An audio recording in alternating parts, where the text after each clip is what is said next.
Yung kapatid din po pala, mga bossing, ay may issue din. O, eto. Ang Si Pia Cayetano naman ho. Naku, bago natin umpisahan ho ito ha, ay ano muna tayo. Bago natin umpisahan itong kay Pia Cayetano, kamustahin mo po muna natin. Ito pong si Pia Cayetano. Ano? Pakinggan po natin mga kababayan. Ano po ang issue dito sa kapatid ni Alan Peter Cayetano? hindi kontratista sa DPWH pero contractor sa contributions.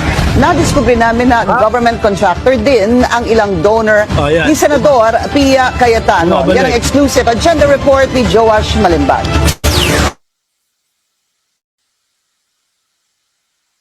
Finance and Affairs Department sina Senator Cheese Escudero at campaign donor nito na si Lawrence Lubiano. Si Lubiano ang presidente ng Centerways Construction and Development Incorporated. Yung kay Chis Escudero naman, tsaka yung kay Lawrence Lubiano, ano naman, no, mga kababayan, kumbaga, madali lang pong lusutan eh. Kagaya nun, sinabi lang, sabihin lang ni Lubiano, hindi po galing yan doon sa construction company ko. Galing po yan sa mismong bulsa ko. Wala na, lusot na ho. Kaya absuelto na ho, mga kababayan, di ba? Pero pakinggan natin itong kay Pia Cayetano. Na isa sa most favored firms ng DPWH ayon sa ulat Wow. ni Pangulong Bongbong Marcos. Bagaman umamin na nag-donate at tumanggap ng 30 million pesos, lusot sina Lubiano at Escudero sa naging desisyon ng COMELEC dahil wala raw sapat na ebidensyang nag-donate si Lubiano bilang kinatawan ng Centerways. Bagkus, sinabing galing ang contribution sa personal capacity ni Lubiano. Sa ilalim ng Yung bulsa. Oh. Omnibus Election Code Section 95, nakalista ang mga tinatawag na prohibited contributions. Hindi lang ito nakakulong sa DPWH contractors.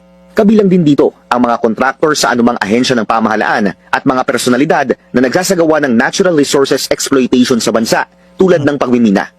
Sa patuloy na pagsisiyasat ng Billionaire News Channel, nadiskubre naming isa sa mga nagpondo ng kampanya ni Senator Pia Cayetano noong 2025 elections, may mataas na posisyon sa ilang kumpanyang matagal nang kumukubra ng mga kontrata sa pamahalaan.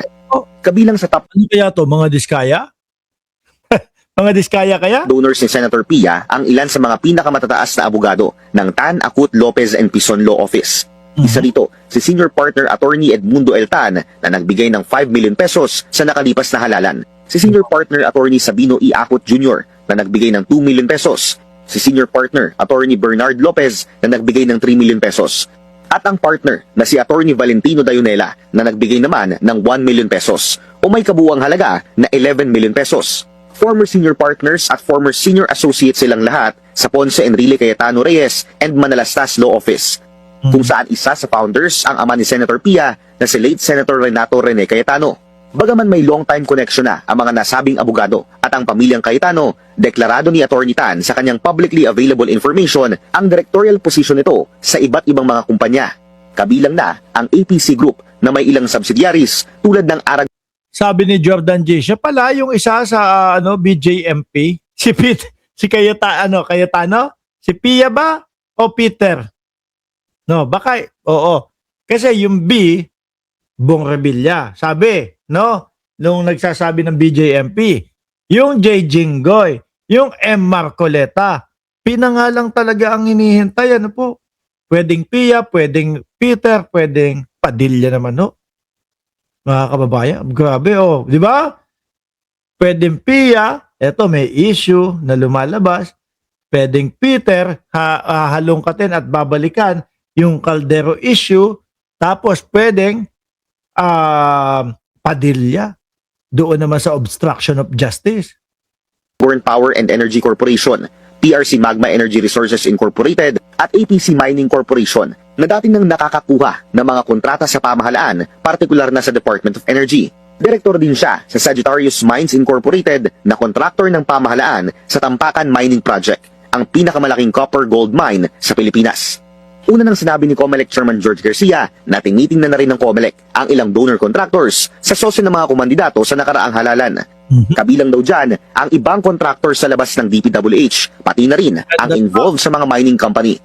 Ayon sa abogadong kinonsulta namin, wala pang prior case sa Korte Suprema patungkol sa prohibited contributions. Kahit Sabi ni It Wasn't Me, Pacifico, Diskaya daw. na malinaw raw ang nakasulat sa Omnibus Election Code. Pero maaari pa rin daw ito mahulog sa legal loophole kung saan hiwalay ang owner sa mismong kumpanya kung magbibigay man ito ng donasyon sa isang kandidato.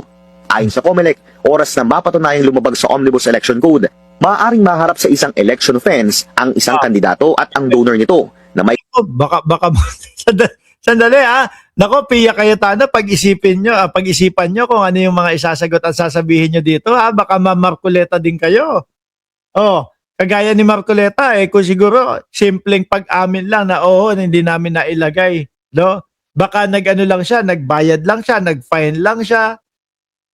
Tapos biglang sinabi, hindi pa naman eleksyon nung panahon na yan. Ako ay congressman nung panahon na yan. O baka magaya kayo, makulong din kayo agad kaukulang parusa na 1 hanggang 6 na taong pagkakakulong. Maaari rin daw maharap ang sangkot na politiko sa perpetual disqualification from holding public office. Ilang beses namin sinubukang kunin ang panig ni Senator Pia Cayetano bago i-ere ang ulat na ito, pero hindi siya tumugon sa aming mga mensahe. Sumulat din kami sa opisina ni Atty. Tan, pero wala pa rin itong sagot sa kasalukuyan. Para sa agenda, Josh Malimban, Billionaire News Channel.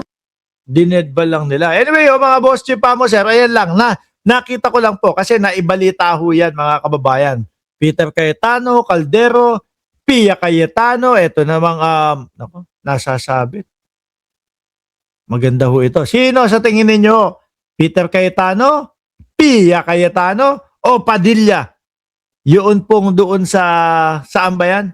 Yan pong sa letter P ng BJMP. Ngayon, mga kababayan, tingnan muna natin ito. No? Tingnan natin, ito pong yung nangyaring hearing po diyan sa Senado, mga kababayan. Pakinggan natin. This discrepancy in the docket numbers, how do you characterize this error? Again, Your Honor. Objection, Your Honor, he won't be. Ito pong si Atty. Ligutan, ito pong si Atty. Lotto. Pati na kasama din si Chis Escudero, nakikitawa din mga kababayan. Pinagtatawanan po ang depensa ng Vice Presidente, mga bossing. Paano ba naman? No? Utay-utayin, himay-himayin ho natin, mga kababayan. Yung una nilang araw, no, na idepensa ang Vice Presidente, wala ho silang ibang sinabi nung kundi ibinoto ito ng 32 million. Yung tipo bang kapag sinabi nilang ibinoto ito ng 32 million, parang gusto sabihin na hindi dapat kinakasuhan, hindi dapat inilalagay sa ganitong sitwasyon, hindi dapat ini-impeach. Ganun lang yung narinig natin sa kanila. Sumunod po, mga kababayan, sinarbasa naman. Pamimiloso po lang din po ang ginawa, mga boss chief mo, sir.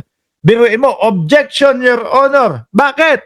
Too many poses, no? Yung pagtatanong ni Atty. Ligutan, masyado lang daw pong madaming